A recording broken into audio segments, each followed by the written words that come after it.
Hello everyone and welcome to today's webinar. Sorry we're slightly late in joining, had a few tech issues, but do feel free to drop into the Q&A box and say hi. We've disabled the chat feature as we've discovered it can cause problems for some people using screen readers, but just to let you know, the Q&A option is still live. So welcome to our webinar, How the Right Tech Can Make the NHS Accessible to All. I'm Annie Mannion, I'm Digital Marketing Manager at AbilityNet, and I'll be running you through today's session. So just to go through a few bits of housekeeping, we're joined today by Anna and Louise from Sign Solutions, who will be providing live British Sign Language interpretation for you today. You can increase the view of the panel, including the BSL interpreters, by sliding the panel bar on the right. This can only be done on desktops and laptops and cannot be done on mobile phones. So for the best view of BSL, please do join on your laptop or desktop. We also have live captions provided by MyClearText, and you can turn on the captions using the CC option on the control panel. Additional captions will be available via streamtext.net/player?event equals AbilityNet. And slides are available at slideshare.net/AbilityNet, and then also on our website at /NHS Webinar. If you need to leave early, don't worry, you'll receive an email in a couple of days' time with the recording, the transcript and the slides.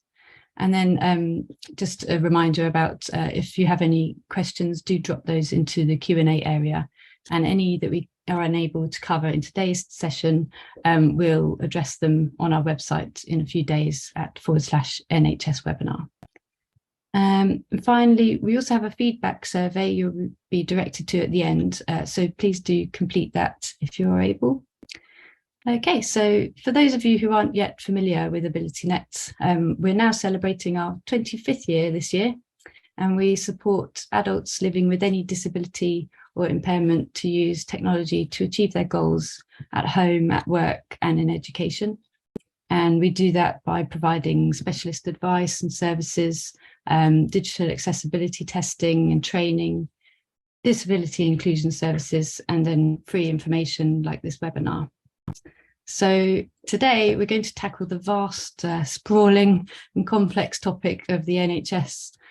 We know that we can't possibly address every digital aspect of the NHS in an hour, so we're just focusing on a few key items to learn about today. So we have joining us Lee Ballantyne, who is Digital Skills Programme Manager at Health, Education and Improvement Wales, and she'll be sharing details of a project she's leading to develop digital skills with healthcare staff. We also have James Watson O'Neill and Abigail Gorman from deaf health charity SignHealth, and together they've been working on the charity's input into the Accessible Information Standards, which you'll find out more about shortly.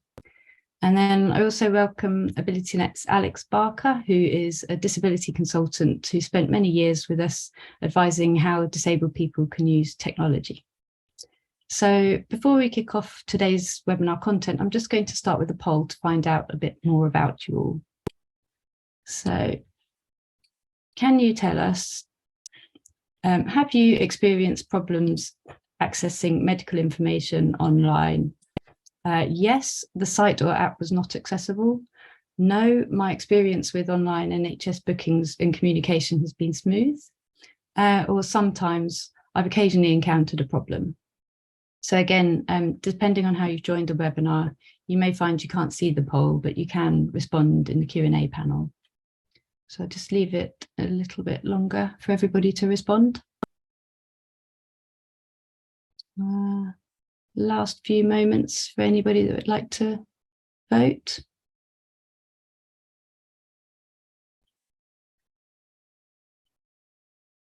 Okay.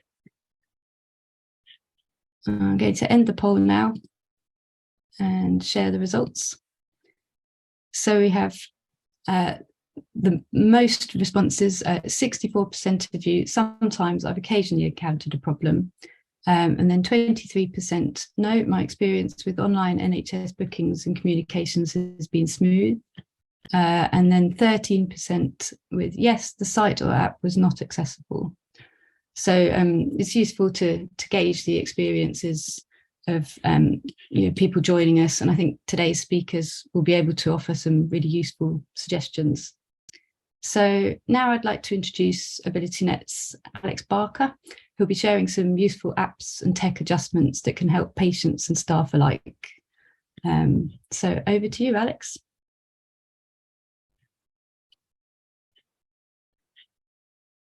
That's great, thanks, Annie. And next slide, please. Okay, so what a lot of people might not realise is that there's an awful lot of built-in technology on your iPad or on your tablet or on your computer to make things easier to do. And it might be worthwhile just bookmarking this and going and having a look after today's session, because if you've got difficulty with using your computer for any reason, My Computer My Way is going to be the best place for you to go and get some information. As you can see, you can filter by category, adjustment, condition, or symptom. And it's got everything from Windows 7 right up to the newest version of Windows, which is Windows 11. Next slide, please. So there are an awful lot of apps that can help in medical situations, and we'll send these details round. So, for example, if you are hearing impaired, you might want to take advantage of speech to text. Just Google Live Transcribe. If you want to amplify the sound, you can use Google Sound Amplifier. You can filter, augment, and amplify the sound around you and on your device. Hospitals and medical settings are normally quite loud, and sometimes it's really hard to filter out all the things that you don't want. Text to speech can be built in sometimes, or you can use the read aloud tool. Seeing AI on the iOS platform can read paper-based letters, and it can read them really, really fast. Be My Eyes, it can help you look for a volunteer, and a volunteer can help identify what you're looking at. They have to sign a waiver to read confidentiality and to make sure things are correct. And they might be able to identify boxes of medication or general medicines. Of course, you've got Google Keep and Apple Notes. They can identify text and pictures. You can save images, for example, medical letters. You can also share shopping lists as well. So a good example of Google Keep is I often have to go and pick up my wife's medication. She's exempt, so I've got her medical exemption certificate on my Google Keep. Next slide, please. Okay, now, so we've just seen what you can do for yourself to make things as accessible as possible. Here are some of the things that the NHS can do to make things more accessible. So if you are working on content for NHS websites, bear this in mind. And when using the slides, you may not know these adjustments are often available to you. So 1, ensure appearance of websites can be changed. People often have their own preferences in terms of colors and settings. Make sure that your sites are easy to use without a mouse. Can you tab right through them? You've got to make sure your site is as responsive as possible. And what you also might want to do is offer alternative formats, including easy read. Next slide, please.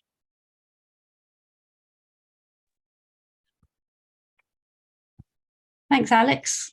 Yeah, I know there's an app mentioned called Be My Eyes, and they were former winners of AbilityNet's Tech for Good awards back in 2018. I just wanted to mention those awards will be open for entries very soon. So if you have a project or initiative that you might wish to enter into the mix, just keep an eye out for that. So now it's over to James and Abigail from SignHealth to talk about the Accessible Information Standard.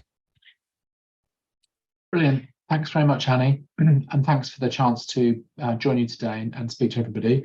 My name's James. I'm Chief Exec of the deaf health charity SignHealth, and I'm here with my colleague Abigail. Abigail is our Policy and Public Affairs Manager. I'm going to start and then hand over to Abigail, and then I'll finish off with just one final slide. It's great that we're talking today about how we can use tech to help make the NHS more accessible. I think an important part of that is understanding what our rights are as disabled people, and what rights we have to information and to accessible information. So I hope that our slides will help. If I can have the next slide, please. You may or may not be aware that we do have quite significant rights as disabled people to getting information in a way that's accessible for us. And the most important part of our rights was established through something called the Accessible Information Standard, or the AIS. That began in 2016, so it's almost 7 years old now. And it's a really, really, really good piece of work. I take my hat off to all the people who were involved in writing it and developing it that time ago. And there are basically 5 elements to the standard, and it's been developed to be really simple and hopefully easy to do for people who provide services. So the responsibility for people who provide services is, first of all, to ask if somebody has communication needs, to record what those needs are, to make sure that they're visible to other people who look at the patient's record, to share that information with other organisations or parts of the same organisation who you might come into contact with, and then finally, and most importantly, to meet the needs, to make sure that your communication needs are met. And really important to recognise that the standard is, as I said, it's very, very good. So it goes above and beyond what some of us might be familiar with in the Equality Act in talking about reasonable adjustments. This standard asks, what do you need? And then tells the provider you need to provide that method of communication. So Abigail and I are both deaf, and we have different access needs. So my access needs, my needs for communication when I'm in a health setting are different to Abigail's. And so it's my responsibility to talk to my provider and make sure they understand what my access needs are, and then for them to deliver on that for me every time, and then to deliver on that in a different way for other disabled people. And that's really, really important. It's not about a kind of minimum standard. It's about what's right for each individual person.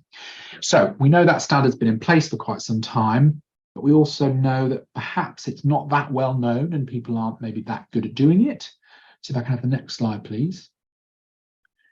We got together with lots of other organisations about a year ago now, and we went out and asked lots and lots and lots of people, almost 1,000 people, what their experience of the Accessible Information Standard is.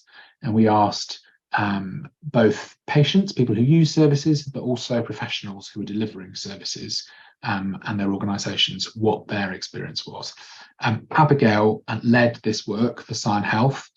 Really, really proud of the very hard work that Abigail did on this survey and the results, because the results I think are really, really fascinating and tell us how much further we have to go. So I'm going to hand over to Abigail to tell us some of the highlights of what the survey reported.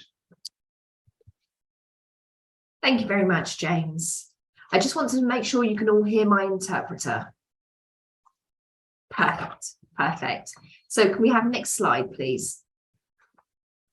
So James mentioned that we had a survey results of over 1,000 people 200 of those were health providers and 800 were patients with varying disabilities, deaf, blind people, people with learning difficulties. So it was a variety of communication and information access needs. Only 11% of the people surveyed said that they could access NHS services. And how we measured that was, were they be able to contact via their preferred method of contact? Did they receive the communication support they required? And did they receive information in alternate formats they required?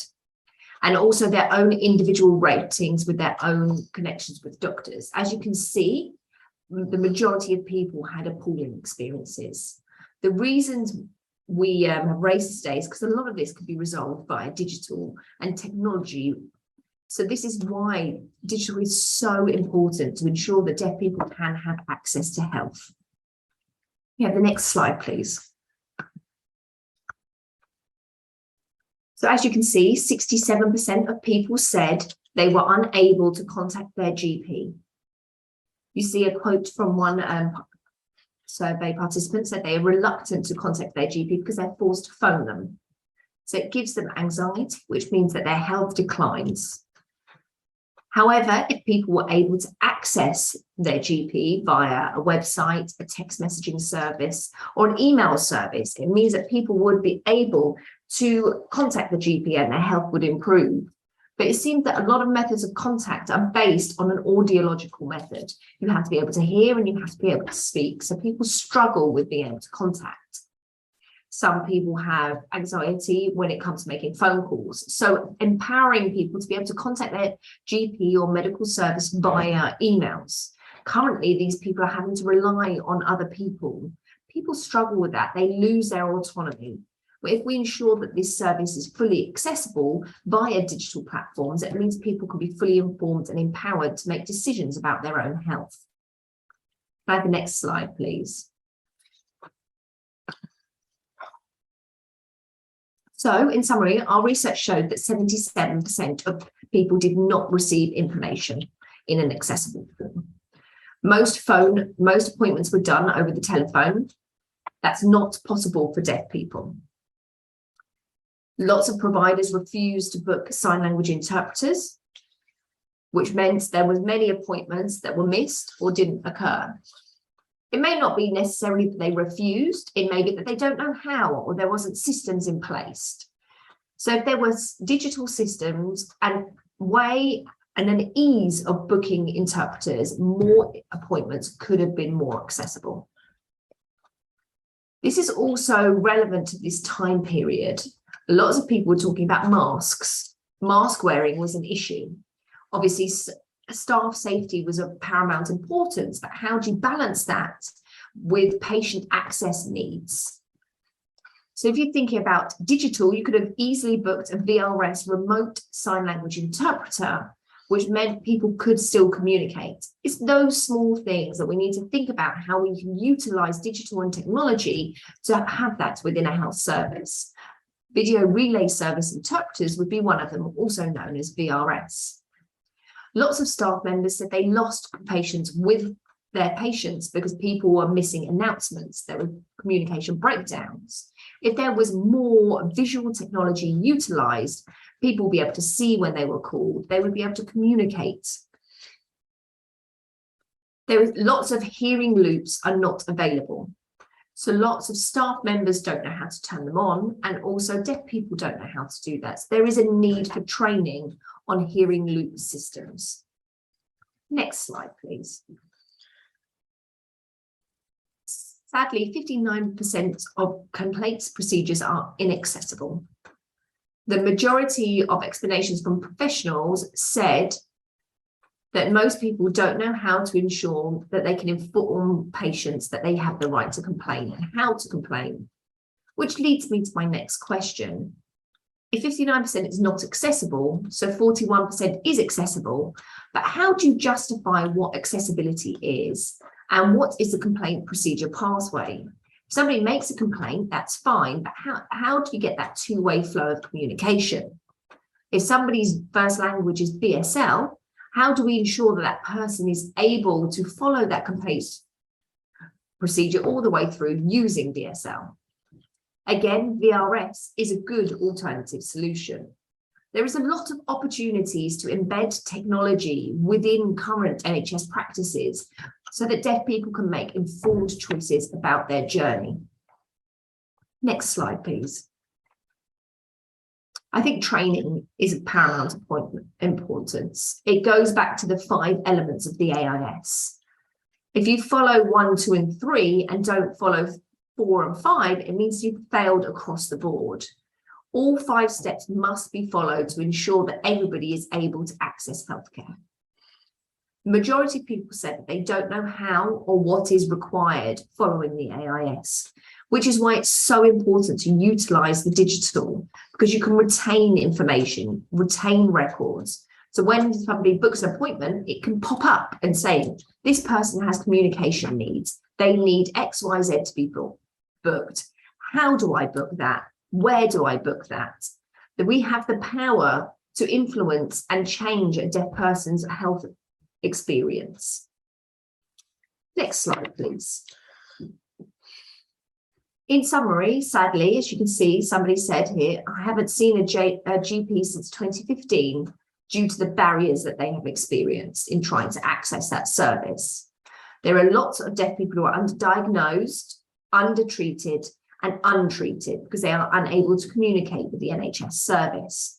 So that's why it's so important to make sure that service providers are engaged with deaf and disabled people, and we encourage patient involvement. Service providers constantly review their services with deaf people and disabled people, with feeding in with what works and what doesn't work. This has to be user-designed pathways. If we ensure that this works, that means that people have access to healthcare that they need. Currently, people are actively avoiding going to the GP purely because of lack of access, which is very concerning in this day and age. I'm going to hand back over to James now.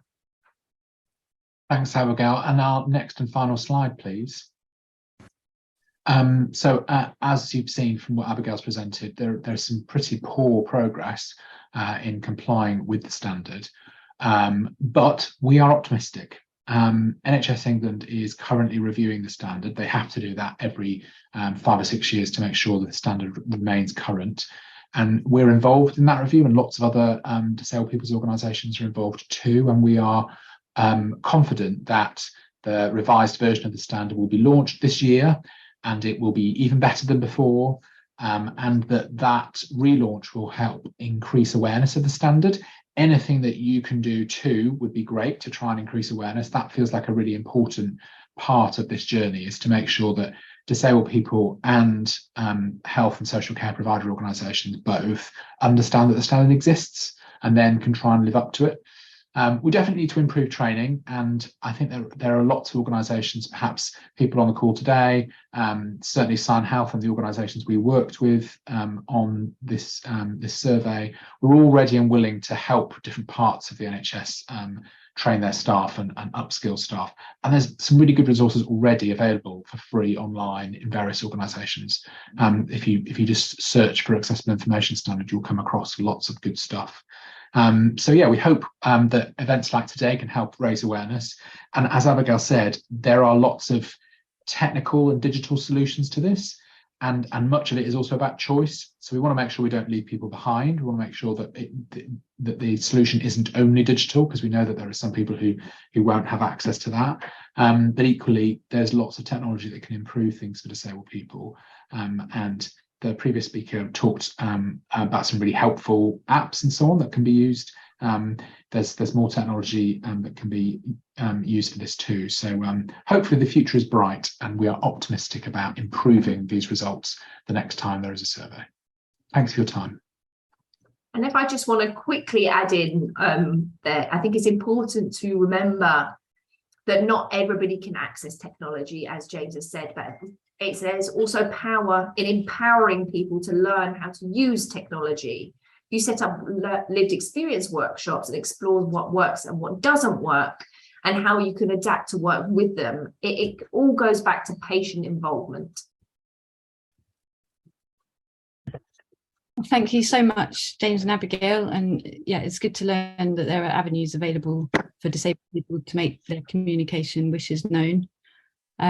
So now we welcome Lee to discuss how the NHS is approaching equipping staff with digital skills. Thanks. Over to you, Lee. Thank you. Hi, everyone. That was really interesting, James and Abigail. Thank you so much for that.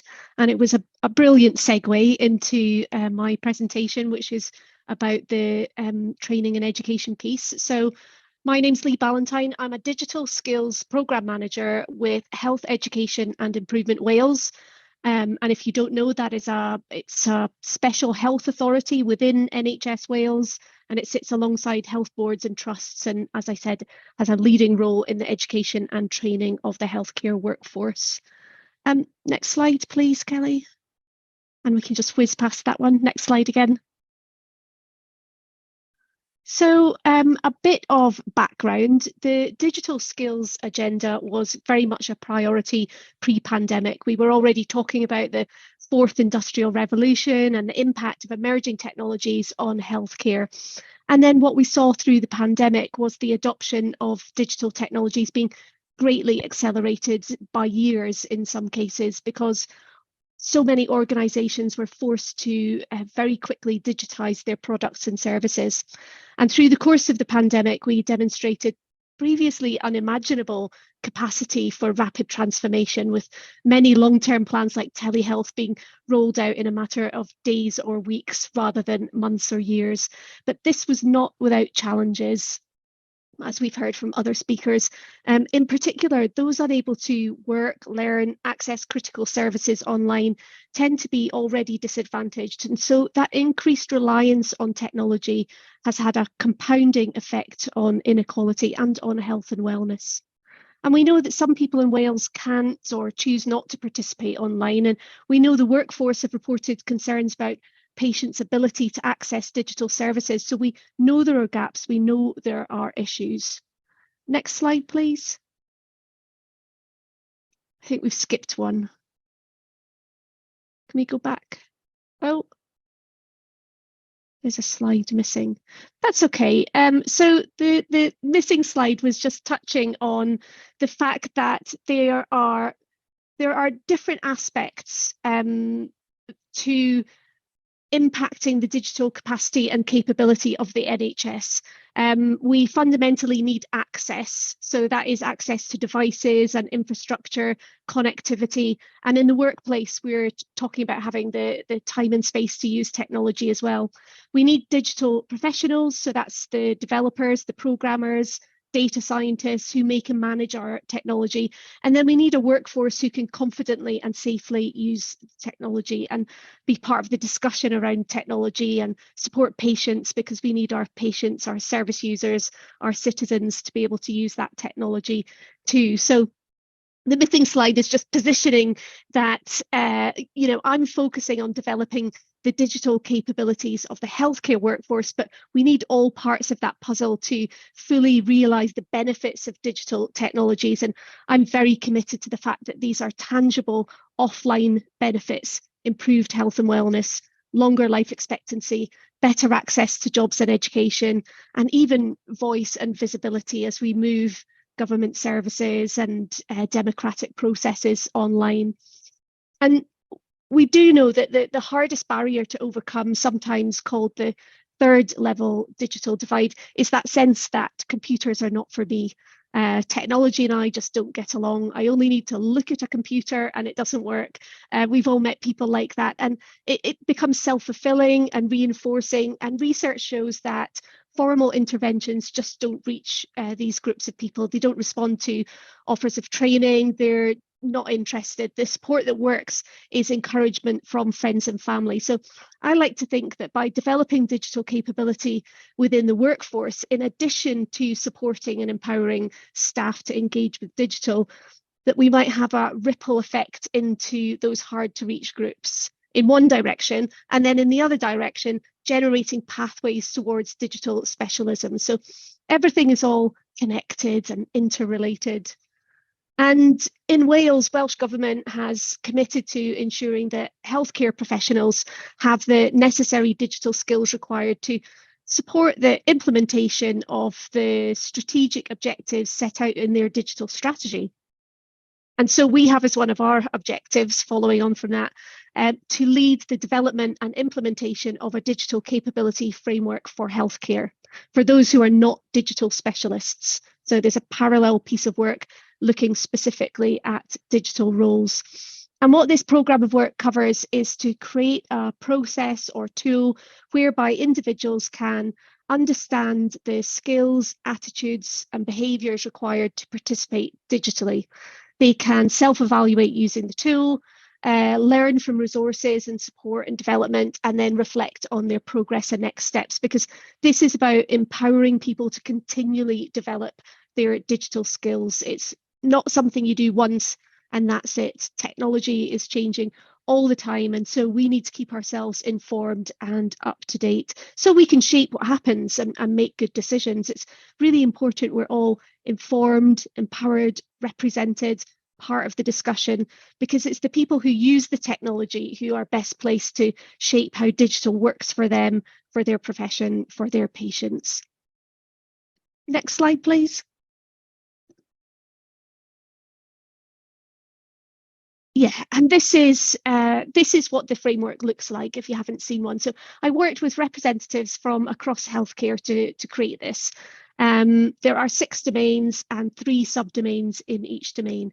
It's basically a taxonomy, a way of organising, grouping things together to make it less daunting, more accessible, easier to understand and easier to dip in and out of, and easier to match with appropriate learning. And I've added a little bit of text to demonstrate that within each subdomain, there are then 3 descriptive statements or competencies. So in there, you've got the domain is data literacy, subdomain is using data, and then you have those 3 competency statements. Next slide, please. And we're working on a prototype at the moment of the self-evaluation tool, and this is what it looks like when you're in it. So one of the competency statements was about being able to manipulate data. So underneath that, we've got 4 levels, and the learner has a look at the competency statement and the different levels from level 1, I don't really know anything about this, to level 4, I'm a bit of an expert, and chooses where they are on that scale. And one of the principles when we were doing this is that it's very, very easy to understand. We use plain English and examples and definitions. So even with manipulate data, we've put in a small definition there as well. Next slide, please. And once you've completed the self-evaluation, you get a summary page and directed to resources. And can we go to the next slide, please? I'm just whizzing through these now. So this is what's in the background. So the self-evaluation, all the data from that goes anonymously into a national dashboard. And you can see at a glance where the strengths and areas for development are, and you can then drill into it. So you can see the 6 domains on that radar chart there, but you can click on any of them and go into right down to competency level. And then you can also filter by health board, profession and role. Next slide, please. And yeah, this is the next steps. So what we're doing next is we're supporting the rollout of national programmes. So things like e-prescribing and the new version of ESR, it's our electronic record system. I can't remember what it stands for. So we're helping develop skills and confidence ahead of implementing national digital transformation programmes. As the engagement with the tool increases, we will get to a point where we will have baseline data. So I'm going to track engagement with health boards and professions and roles to make sure it's representative, and then we'll have a look at what kind of recommendations we can make there, and that will include targeted interventions. So for example, if we can see that nursing in Cardiff and Vale require extra support for data literacy, then we can commission that. And likewise, if we've got resources missing, then we can recommend that they are commissioned as well. We can also support transition pathways to specialist roles. So if someone scored really highly on, I'll use data as an example again, then we might signpost to entry-level qualifications in that role. And then in the longer term, we really want this to be embedded, so aligned with job roles, part of the conversation around personal and professional development planning, and referenced in planning documentation, which we're already seeing. Next slide, please. So that's me. That's a whistle-stop tour of my work. I've just touched on most of it. If anyone wants more detail or has questions that we don't get to here, then please do get in touch with me. I'm always happy to connect and chat. Thanks, everyone. Thanks so much, Lee. Yeah, there's some fantastic work going on in Wales, and hopefully, learnings from it can be rolled out across the UK. And so thanks to all the speakers for your suggestions and valuable insights and into the tech that might help within the NHS. I'm sure you've all got a lot of questions you'd like to ask, so please do fire away in the Q&A window. If we don't manage to cover everything right now, then we'll capture any unanswered questions on our website in the next couple of days, and you'll be sent a link to access them. I did also just want to mention that originally we were due to be joined by one of our trustees, Kush Kanodia, who is an equality and inclusion campaigner, but he was unable to make the session in the end. But he was going to share a little bit about his successful hashtag no wheelchair tax campaign to abolish all disabled car parking charges from all NHS hospitals in England. So please do look that up and see the amazing outcome that he achieved. So over to the panel for the Q&A discussion now. So if you're able to come off the slides and then we can see the panel, that'd be great. I did just have one question to start with. So if I would like to provide my feedback to the NHS about any tech issues that I experience, do you have suggestions about how I can go about that? I think Kush was going to mention the PALS, the Patient Advice and Liaison Services, but do you have any other suggestions about how people might get involved in, say, user testing or any digital strategy testing or developments within hospitals or GP surgeries, for example? Might be something that Abigail and James may be involved with. Can I answer that now, Annie? Is that okay? Yeah, that would be great. Yeah. Well, we're seeing a lot of change in the health system. I'm sure a lot of colleagues who are on the call today will know that last year really big changes were made to the way that the health system is structured. So instead of clinical commissioning groups or CCGs, we now have integrated care boards. This is in England. I appreciate it's different in different parts of the UK. And those integrated care boards are bigger than CCGs, so there are only 42 of those across England, and each one of them is developing new ways of connecting with the local community. Well, they're quite big communities, but so there are lots of opportunities actually happening right now to engage with your local ICB, as it's known. So look out for those things locally. Most ICBs have some kind of email newsletter or Facebook account or Twitter account or some way of engaging with them. And if you put your hand up now and say, I'm a disabled person, I live locally, I want to get involved, they're very likely to snap you up because they need engagement. The legislation invites them to engage the local community more than they did previously. So now is a really good time to try and get involved. Okay, fantastic.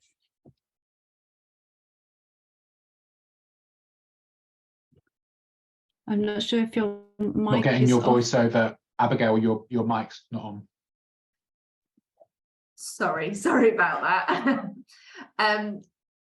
I think, as I mentioned earlier, we talked about the AIS review that we conducted at SignHealth alongside some other organisations. The power is in patient involvement, so ensuring that GPs and ICBs are actively engaging with patients in the local community. So we're engaged.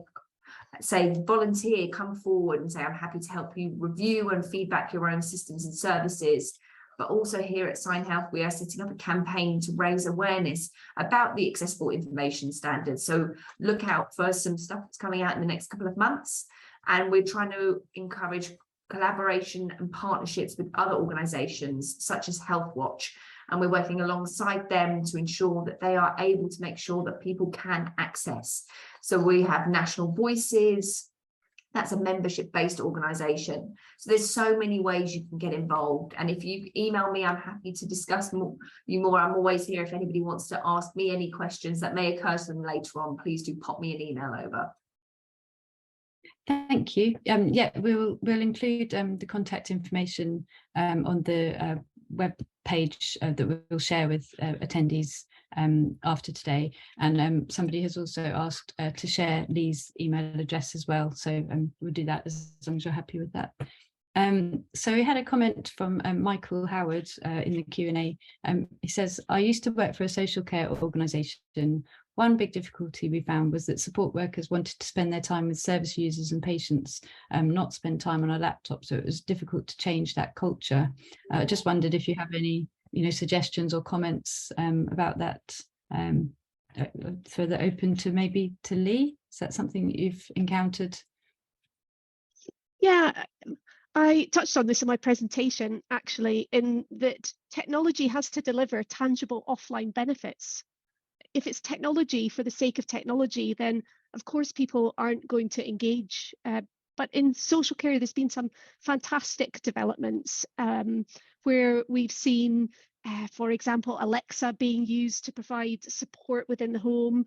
There's been developments that make that improve efficiencies so you can spend more time with patients and service users. So there's a variety of those tangible offline benefits. And as long as I think everyone can see them and understand them and see that the technology has some use, then they will engage with it. I think historically, users haven't always been involved in the design and implementation of digital solutions. And that is part of the problem. So once it's implemented and in practice, then perhaps it doesn't work in the intended way, or it's not as usable or accessible as it could be. Okay. Does anybody else on the panel have anything else to add to that? Or I've got some other questions that I could feed through. Yeah. Okay. I had a question that is something that we're looking to just mention. So Alex, I know AbilityNet has been working with NHS organisations to boost technical skills. I just wondered if you might say a little bit more about the Camden and Islington NHS Foundation Trust that we've been working with. Sure. We've been trying to improve the quality of life by service users by giving devices out to them and just giving them some additional training, because it's so important that people have got the functional skills that they need to access the NHS websites. And we've just been doing some work. We've been setting them up with emails and just being able to get them to turn text to speech on and things like that, and maybe magnification on, just to give them some ideas of the sorts of things that they can do to make their computer use a bit easier. Yeah, and you can find out a little bit more about that on our website at just /Candy, which is CANDI. So we've got another question here. I think you touched upon it in your presentation, James and Abigail, but just if you could just remind us about when the relaunch of the AIS is going to happen. And Helen is asking, will there be a concerted effort to ensure health providers will ensure they're not only aware of it, but using it? Yeah, so it's a great question, Helen. And of course, NHS England is responsible for the standard alongside the Department of Health and Social Care, because of course it applies to both health and social care. So it's not for me to say when it will be launched, because I don't work for NHS England, but I know that they're trying to do that as soon as possible. Their initial timeline was April. I'm not sure that they're going to meet that timeline, but I know they're trying really hard to get it out as soon as possible. But I think that the challenge, as you quite rightly identified, the challenge is less about when the new standard arrives, because I think the standard is probably not going to change a massive amount. It's already really good. I think the challenge is about how we work together with NHS England, Department of Health and Social Care, to really try and increase awareness. So at SignHealth, we can make some choices about what we're doing, and we have big plans to try to raise awareness around the standard when it does get relaunched. And I hope lots of other organisations will be doing the same. We were talking to providers last week, and our advice to them was, you can get ahead of the curve if you start now with your plans for training and your plans for increased awareness amongst your staff about the standard, so that when the new standard does get launched later this year, you'll kind of already know what you're doing. So we wouldn't want to encourage people to wait. We want to encourage people to start training now, because I don't expect the standard to change massively. And the core issue really is, guess what? It's about personalisation. It's about understand who the person is, what their particular communication needs are, and then meet them. And that's a cultural change, really. That's about shifting the culture, particularly within the NHS, towards a patient-centred approach, personalised approach.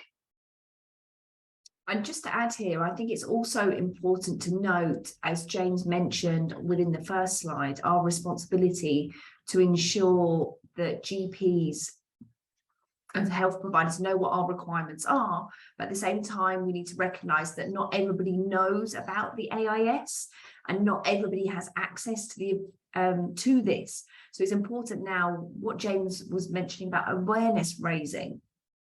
Perhaps some people may need access to information in alternative forms.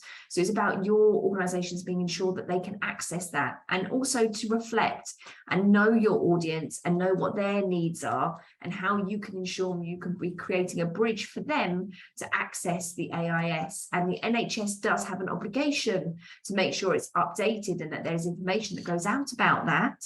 But you have the power, because you know your audiences, and you know how to ensure that they can have access to that information. So we encourage strong involvement and partnership with the NHS, because when we work together, we are stronger. Yeah, definitely. Good points. So there was a comment here. It's not necessarily a question, but just wanted to raise it with everybody. So a comment from Helen. I'd really love to see the digital hubs of co-learning together, so patients, carers and visitors, as well as staff, can access a user-friendly hub in hospitals or community health centres, a resource to enable learning how to use digital devices that are part of the systems or apps or other formats. So it's an on-site learning together, and you can dip in to and be supported in your access and use of technology. So that was a really nice comment. I had a question possibly for Lee. Have you noticed that different NHS trusts are perhaps more digitally savvy than others, and what might you be able to suggest for things that can be done to address the gaps? So I do suspect that is the case, but we don't have data on that. So one of the outputs from this programme of work is looking at the data.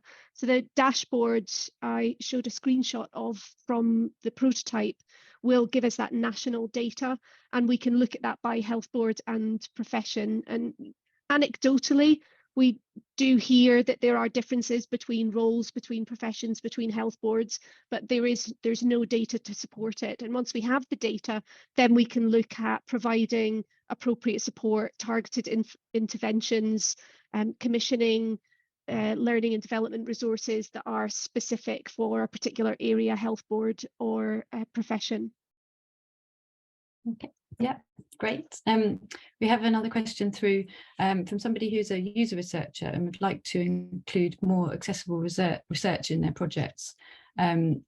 However, they find it difficult to recruit participants and cannot offer incentives. So do you have any suggestions of organisations or groups other than internal networks that could be approached? There might be some. So I think it might be important with recruitment from a deaf perspective.